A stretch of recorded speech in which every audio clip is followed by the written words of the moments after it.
you like one of them French orcs, yeah.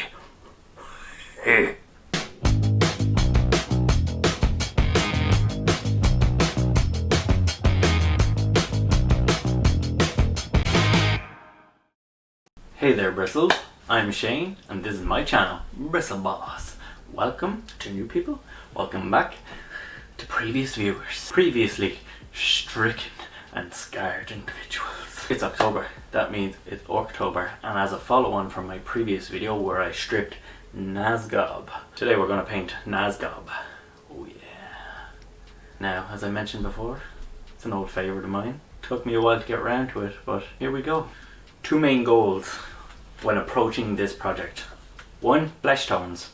With regards to each subject in future videos, we'll show how we might approach those variations depending on the subject. Maybe you've done an art class before, maybe you haven't. If you have, you might remember if you painted or sketched some portraits of flesh tones, whether it's acrylic, oil paint, watercolor, pastels, be they oil or chalk, whatever medium you might have used.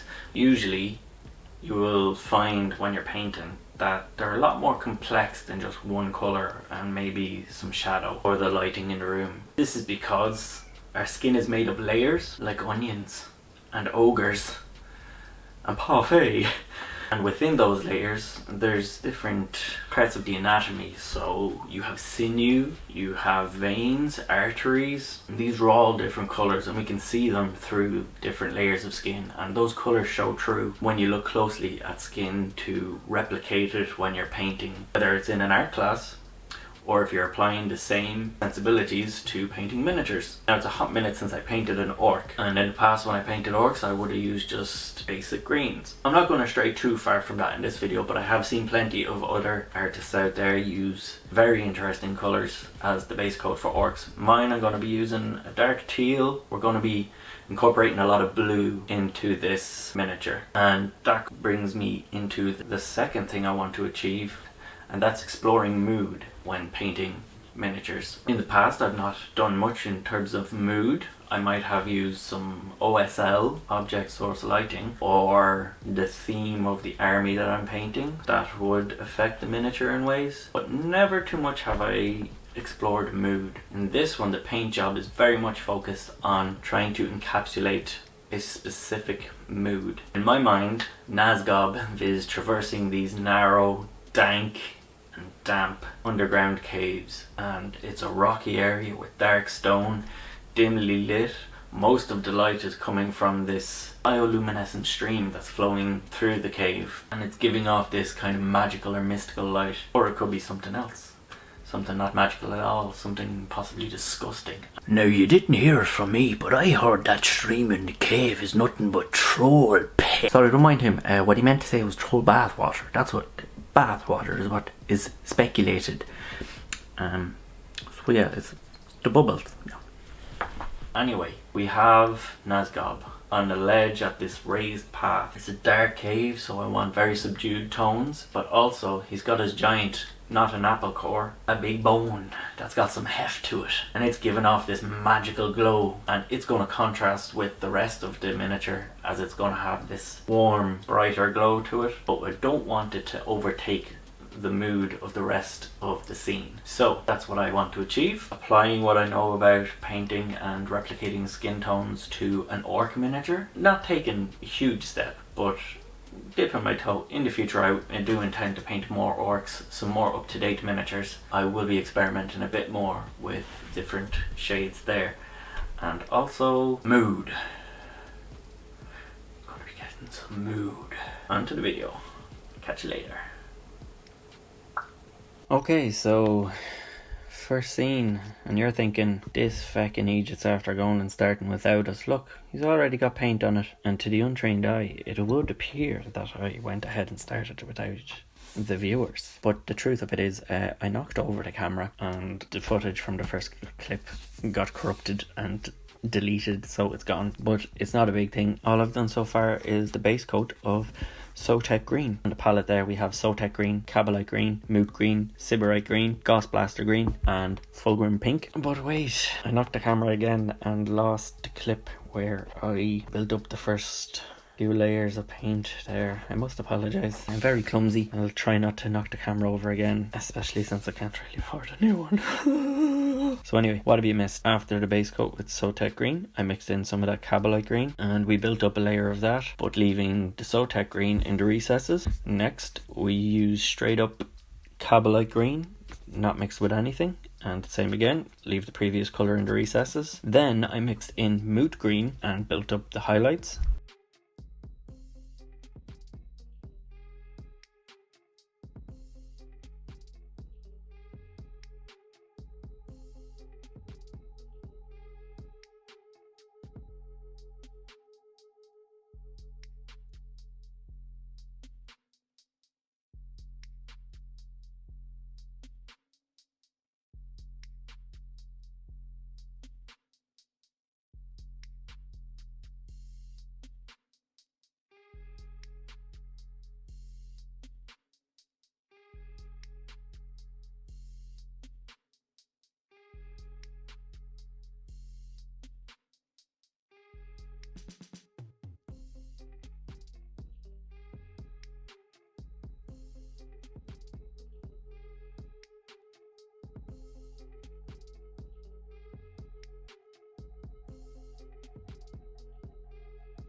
After that, we move on to pure moot green.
And can you guess what happens next? We mix in that Sybarite green. No, we don't, gotcha. I actually don't end up using that because I mixed it up on the palette. I thought it looked a bit dark, seemed like a step backwards, and instead from pure moot green I went on to mixing some Gauss Blaster green into the moot green to build up those paler highlights.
And we do the same again, focusing on the upper edges of the model and the upper surfaces and anything that would be more illuminated.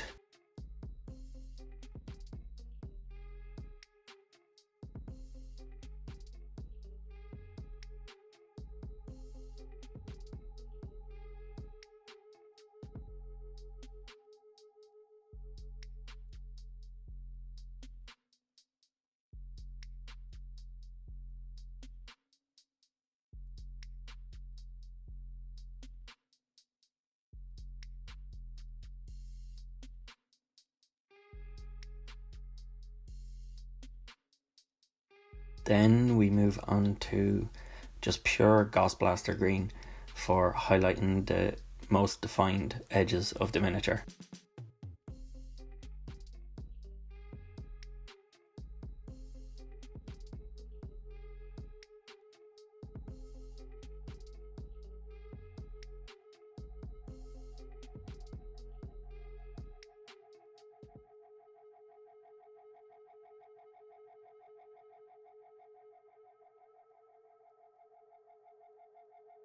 Next, we're going to grab some shades.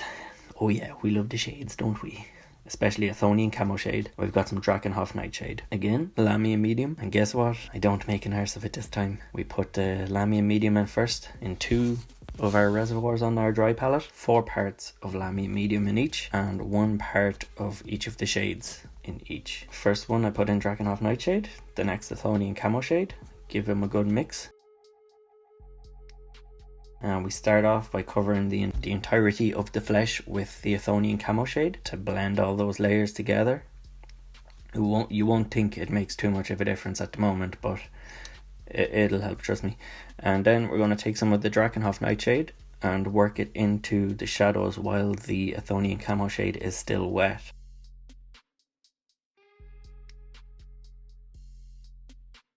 And we're going to come back a few times with that Drakenhof nightshade to darken up some areas.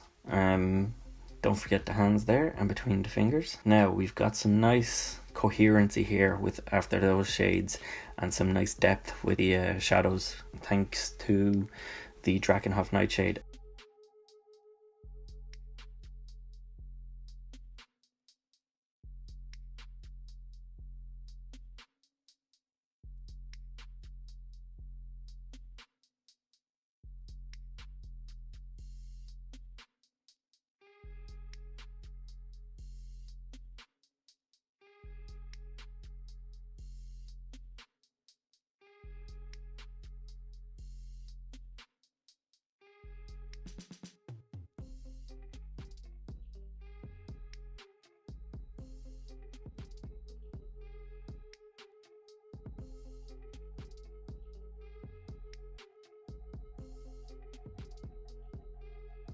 And I'm just going to re-establish some of the strongest highlights on the mini with the Gauss Blaster.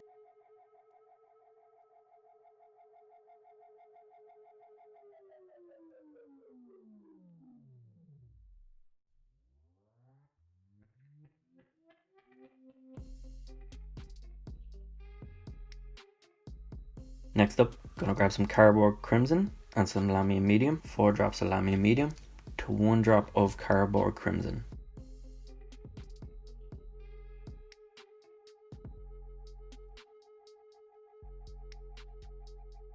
And this one's going to be a bit more focused. We're not going to be so haphazard with this wash, and we're going to focus on parts of the flesh that are more taut and stretched. He's got his arms bent at the elbows, so the skin would be tighter on his elbows. We're going to add a bit of red there, and then on his knuckles as well, and we're going to put some around his nose and eyes where the skin is lighter, and just around his mouth to add a bit more visual interest to the flesh there. Going to do 2 layers of that just to build up the strength of it, because it's not quite where we want it just yet.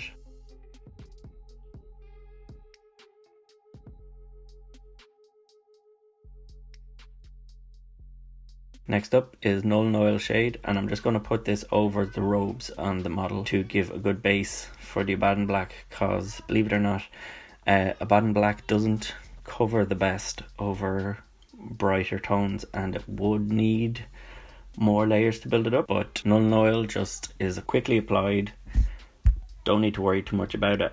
Once it's dry, it gives enough adhesion for the paint to stick and give it us a strong layer. Also, we're not working so hard because it's a black wash and a black paint going over it.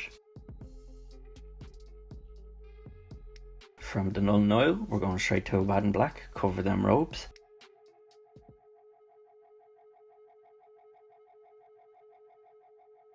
Once we have the upper robes base coated, I take some Dark Reaper and base coat the lower robes.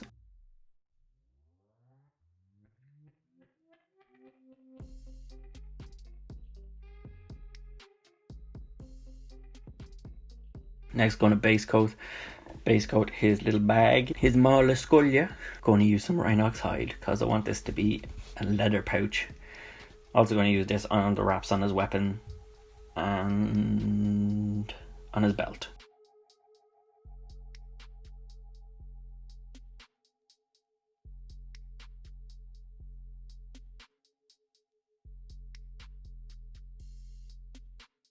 Going to stick with the base coats here and do all the bone colours using Zandri dust. So we get all the bone club, also the ropes on his wrist, his little decorations, the little skull on the pommel of his weapon, the ropes on his weapon, and the little skulls and bones around the miniature. Next up, we're going to work on the black robes for a little bit, starting with Incubi Darkness. Now I've got this quite thin down, so I'm going to build it up over a few layers and going to paint it over most of the robes and leaving the Abaddon black in the recesses.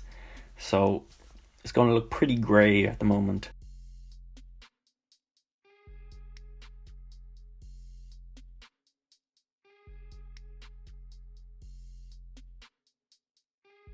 But then we're going to come back with Abaddon black, and I'm going to use my dry palette for this and fill two of the reservoirs with Abaddon black and dilute them to two separate consistencies. One is going to be heavily diluted and the other one not so much.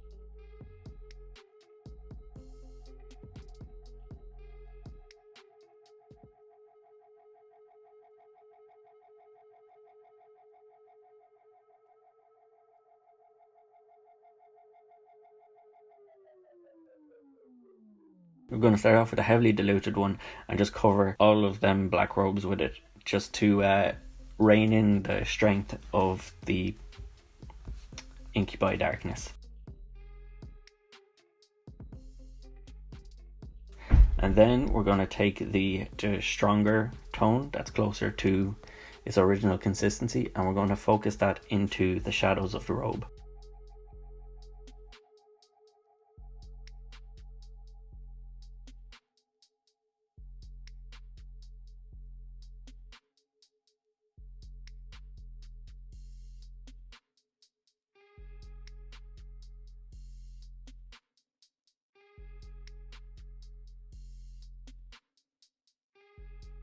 Once that's all dry, gonna take Incubi Darkness again and just do a highlight on all the edges of the robes.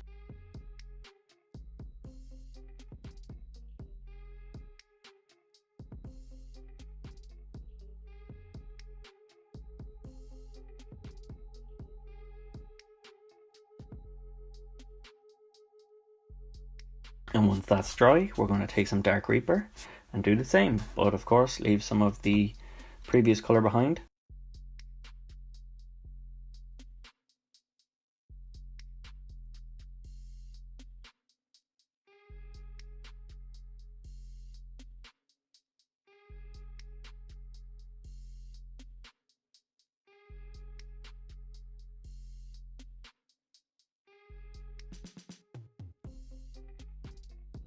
Then after Dark Reaper, we're going to move on to Eshin Grey, and the same again, but this time we're just going to focus on the parts that you would usually highlight more, the more defined edges. Then we're going to stick with Eshin Grey, but we're going to mix some Ghost Blaster in there, build up the highlights, as opposed to something like a tan colour or a flesh tone or a white even is going to give us a less neutral highlight, but one that's more consistent with the overall colour scheme and ties in better with the overall narrative of the miniature and that thing we were looking for, the mood. It's going to give a greenish tint to the grey, but don't worry, it's not going to clash with the flesh.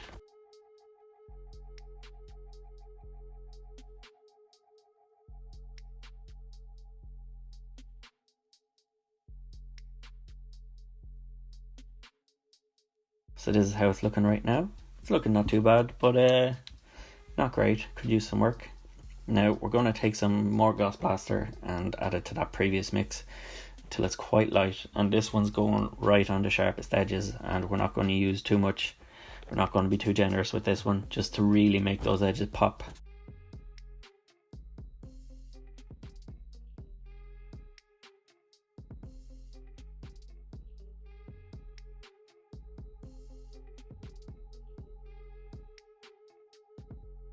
I said I wouldn't use any pale tones, but just for those strongest edges for a dot highlight, we're going to take some pallid witch flesh and mix it into our previous highlight colour and just use it on the very edges and dots.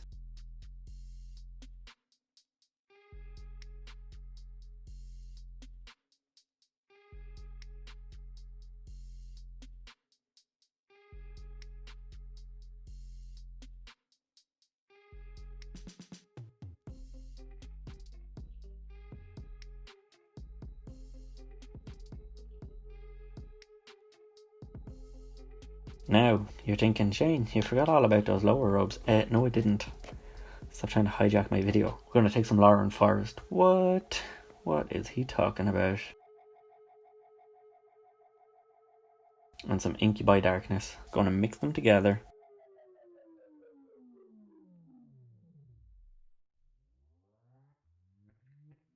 Now, I've mixed up two colours on the palette here. One's darker and one's lighter. Obviously, the first one has more Incubi Darkness and the second one has more Lauren Forest.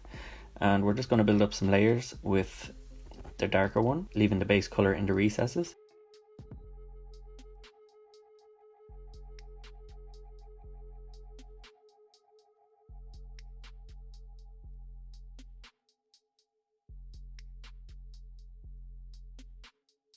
And then we're going to build up another layer, leaving the previous layer.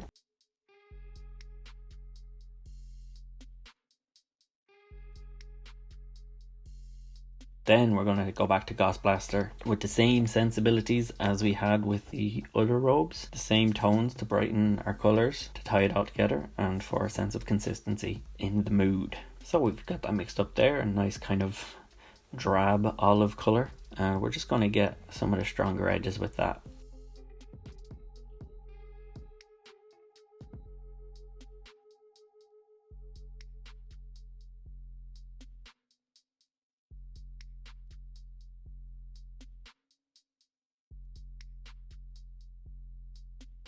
Now I'm going to move on to a colour that I really like when working with more kind of eerie colour schemes, Celestra Grey, and we're going to use that to build up the next highlight. It's kind of a murkier olive now, and we're going to just use this on the highest edges and be as neat as we can.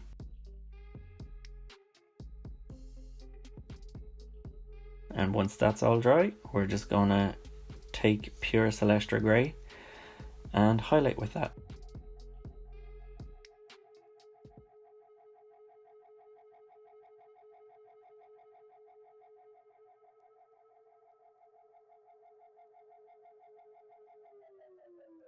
Coming back with the Athonian camo shade, but this time it's undiluted by anything, and we're going to wash that all over, and we're going to just slap it on all over the model except for the flesh. This is going to tie everything together really nicely.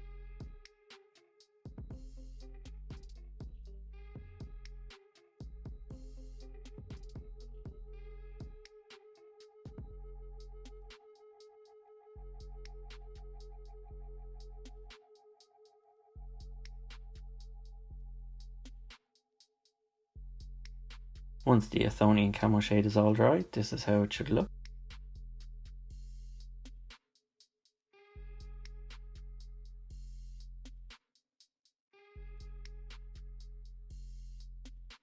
Very nice, if I do say so myself. Then gonna take Drakenhof Nightshade straight up, and with this colour I'm gonna put it all over those lower robes because I was just feeling like they were a bit too green and I wanted them to be a bit darker, so just slapping that Drakenhof Nightshade all over that. While we wait for that to dry, going to take some Seraphim Sepia and gonna go over all the bone parts.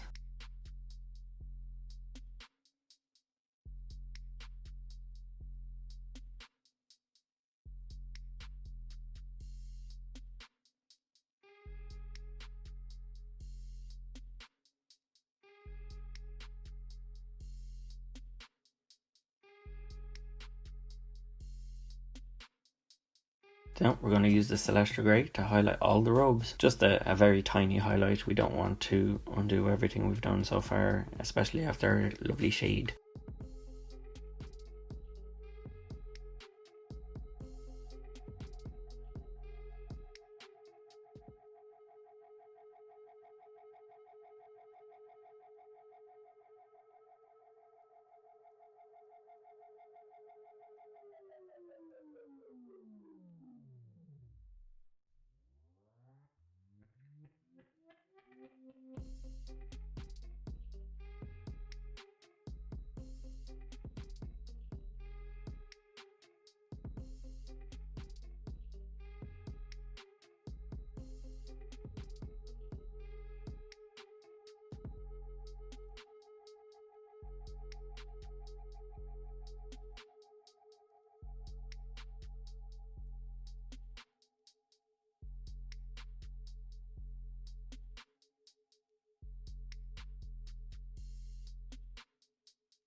Now we're going to take some Rhinox hide and going to build up the layers on the leather parts again, any leather parts on the model, and leaving what we've done already in the recesses. Once that's dry, going to go to Doombull Brown and make a mix, building up the highlights further.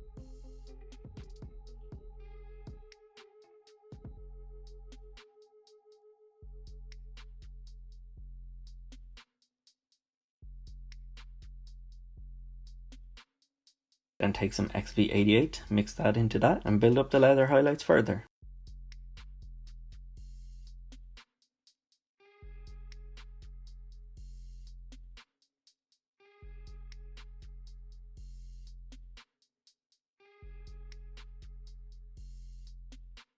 Gonna grab some Kislev flesh and mix that in.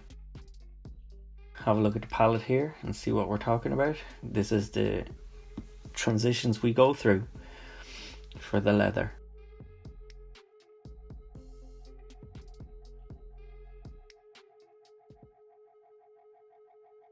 Next up on the sharpest edge is going to use some pure Kislev flesh, just for those edges that might bump off things and scrape the leather.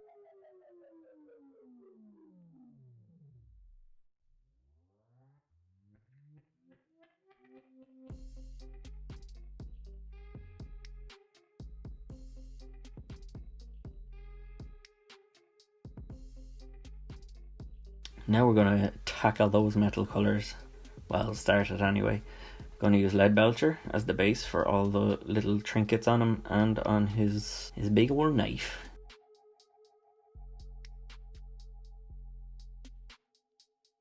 Then going to get some Raggart flesh and paint that big tooth.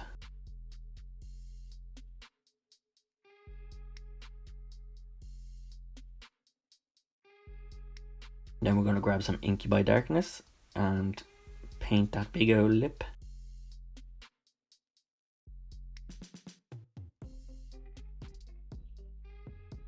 Highlight that with a mixture of Incubi Darkness and Tech Green.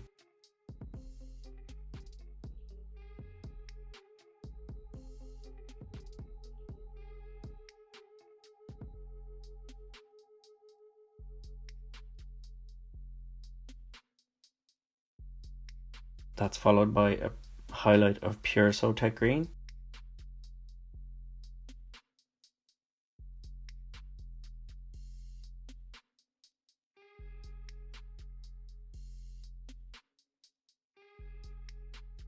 After that, we're going to take that Fulgrim pink that we decided not to use in the flesh tones earlier to add to our Tech Green. And with the mixture of Tech Green and Fulgrim pink, we're going to highlight them lips with just a little dot.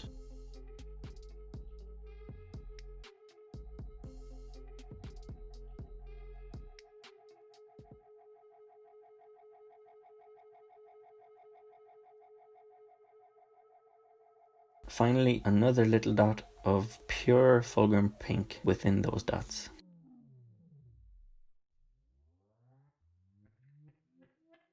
Back to that big old tooth. I'm going to cover it with Cassandora yellow. Gonna make these nice dirty old teeth. That boy's never seen a dentist, I tell you, huh? But then again, he's afraid of doctors. That's why he carries his big apple, huh? Now, Zandri dust, and we're going to highlight all the bone and twine around him.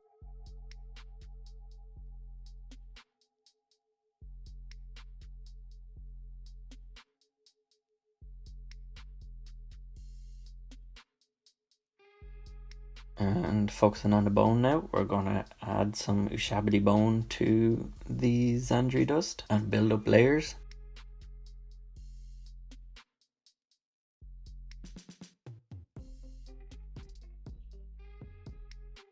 Then we're going to take some pure Ushabti bone and highlight.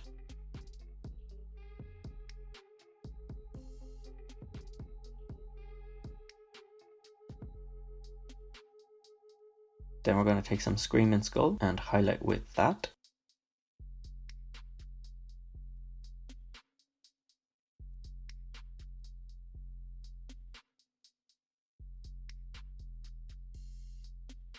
And then going to grab some Pallid Witch flesh and just do an edge highlight on all the bone areas.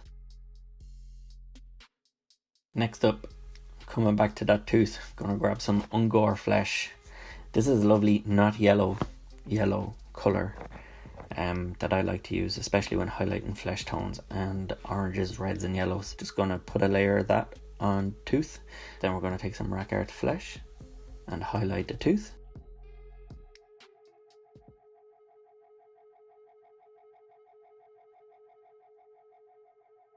Next, some Pallid Witch flesh and highlight the tooth. Poor Gossin, huh? I wonder if that's the only tooth he has. Should have put down that apple and went to the dentist.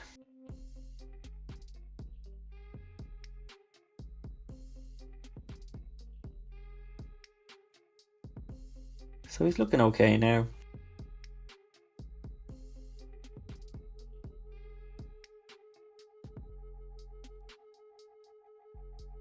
Going to take Agrax Earthshade and going to coat all the metal parts in it, and we're going to pull the pigment in our Agrax Earthshade to where we want the shade to be the strongest and away from where we want to maintain some of the brightness from the layers of paint we've built up.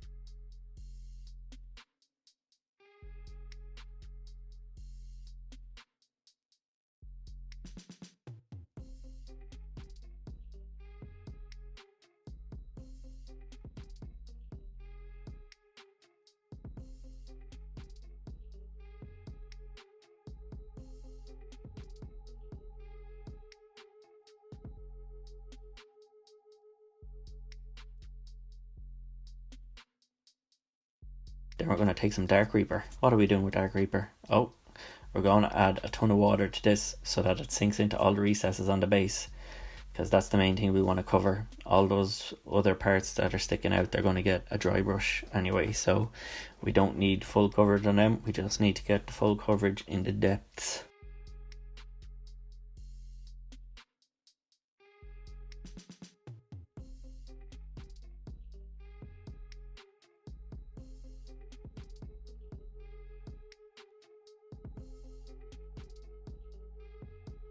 While that dries, we're going to come back to the metallics and I'm going to take some more Agrax Earthshade, focusing more now on the shadows than we did before and making sure we pull it in there.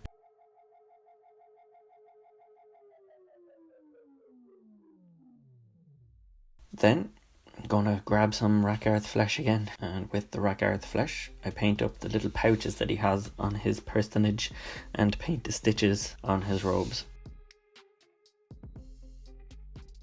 Now going to come back to our lead belcher to highlight up the weapons and all the little metal trinkets on him. Focusing on the brighter points. Now I'm going to switch brands here, but you could easily just use whatever the next step is up from lead belcher. If I were to call this one of the older Games Workshop paints, I'd say it'd be close to chainmail perhaps. But yeah, I grabbed these scale colour by scale 75 metallics because they're supposed to be brilliant. This one's called thrash metal, and that's my favourite kind of metal. And we're going to use that to highlight the metal bits and bobs. Mithril silver. Now I'm going to make a bit of a complaint here. I got some of that Stormhost silver by Games Workshop for highlighting really bright silvers, because I was looking at it and I was like, damn, that's a bright silver. I'm going to use that, but my god, it's diabolical. Maybe you've had a different experience for me, but my experience with Stormhost silver is pure rubbish. You might as well be spitting on the model. I feel it has terrible coverage, absolutely terrible coverage that I just do not have time for. So I'm going to grab trusty old Mithril silver, which I still have a pot or two of, and it still works fantastically. Look at that shine. And we're going to highlight all the metal with that. Next, I'm going to grab some Rhinox hide.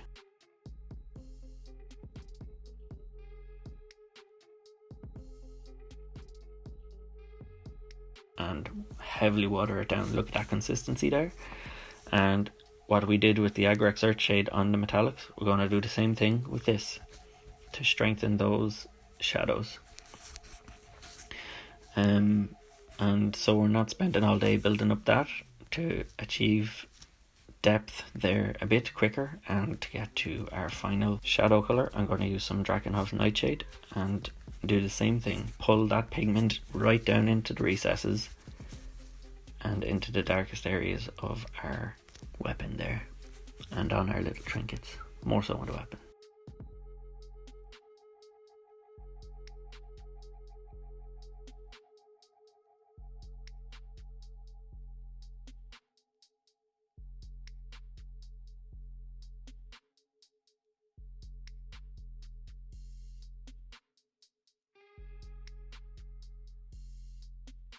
While we have Drakenhof Nightshade out, I'm also going to use it to cover those little pouches that we painted Rakarth Flesh and the stitches on the fabric. And as well as that, I'm going to use it to add some line shadow between his backpack and his robes.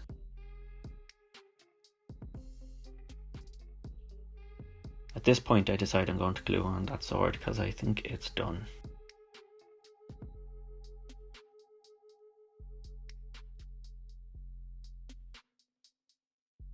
And we're going to keep with Drakenhof Nightshade and just cover the entire base with that. Look at that, we're starting to get that mood there. I also use some Drakenhof Nightshade to tie in the shadow. I felt there was too much warmth in the shadow on the big bone at the top and the bottom, so I instead used Drakenhof Nightshade to darken that up and make it a bit gloomier. Here we have some Rakarth Flesh and Drakenhof Nightshade. Going to mix them together and highlight them pouches and the stitches.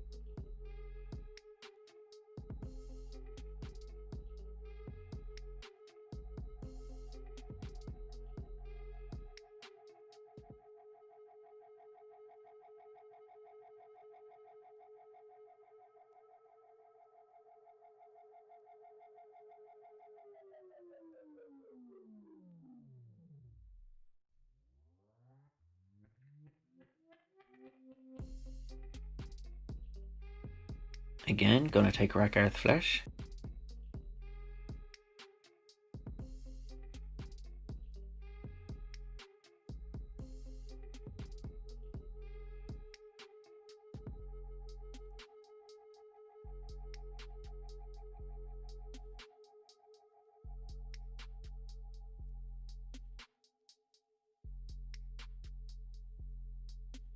And this is just straight up Rakarth Flesh on its own, and highlight again.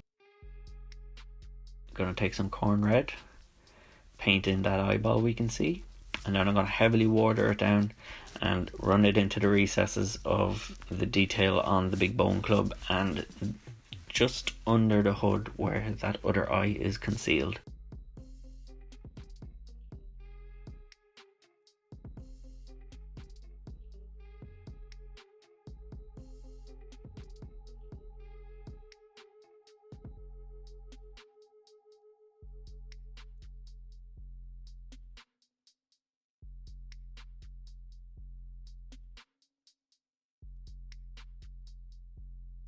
We're also going to try a bit of OSL here. Build up a very light coat of that on the surfaces close to the bone club.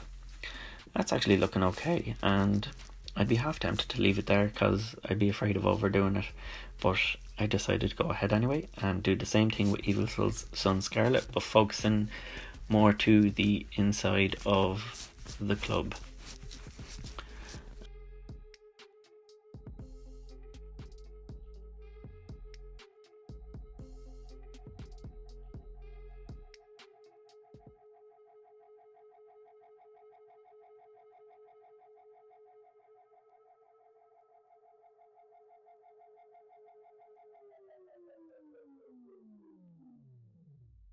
Gonna do the same again with Fire Dragon Bright.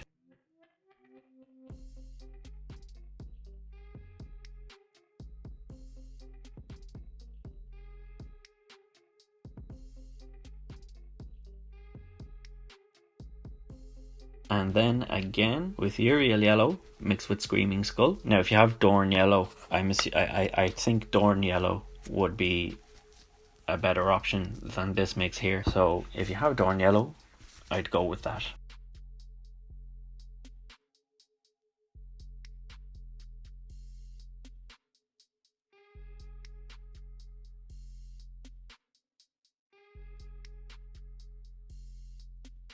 And this is how it's looking right now.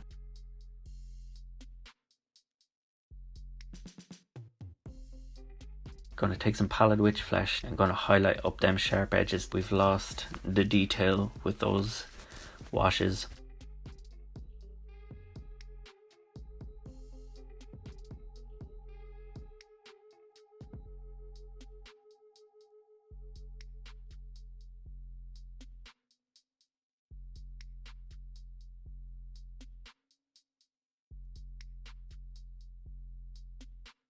Next up, Thunderhawk Blue. We're gonna get to some fun dry brushing. Just smack it on that base. And then Rust Grey, another highlight, but this time we're going to stay a bit away from underneath the model and leave some shadow in there and just get that on.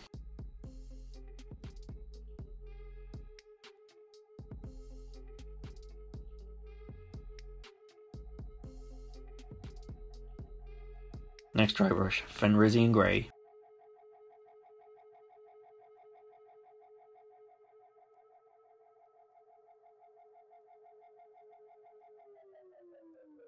Then Pallid Witch Flesh. I'm not cleaning my dry brush in between these paints either because they just kind of mix together and gives it a bit more natural look.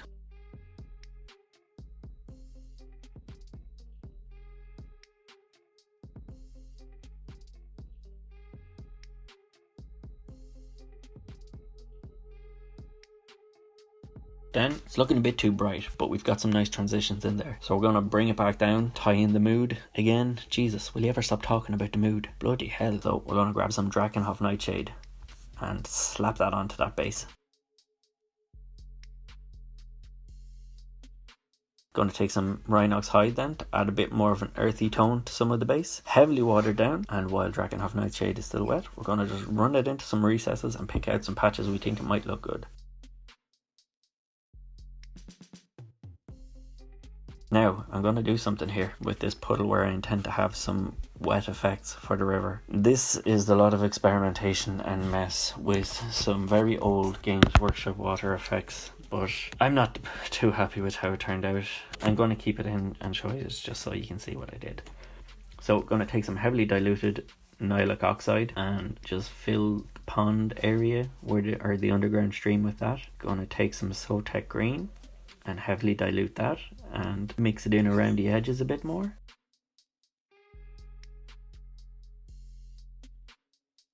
Then we're going to do the same thing with Ghost Blaster, but focus more in the center of the pond.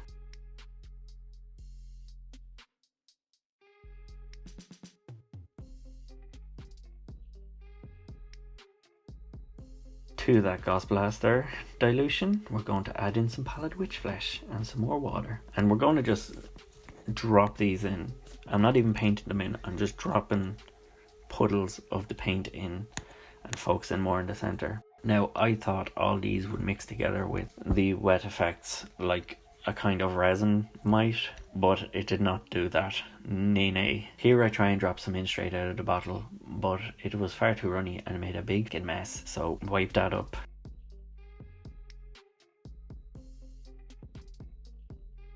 Try and mix in some of the colour. It's not going great.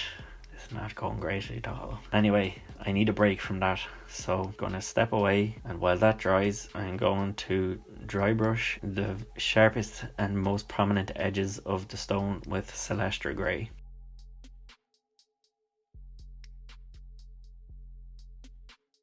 To finish off the stone on the base now, we're going to find the most prominent and the largest ones, and we're just going to put a fine line highlight of Pallid Witch flesh, and that should finish off the stone.